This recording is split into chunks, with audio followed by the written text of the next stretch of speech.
In this video, we'll show you what to do if your Windows 11 laptop is showing a black screen and you can't seem to fix it. So as you can see, my PC is currently showing a black screen, but I can see the lights turn on. So to fix this, all you have to do is press Ctrl Shift Windows and B.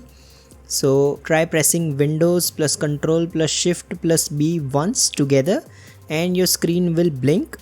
This will reset the graphics driver and hopefully bring back the display.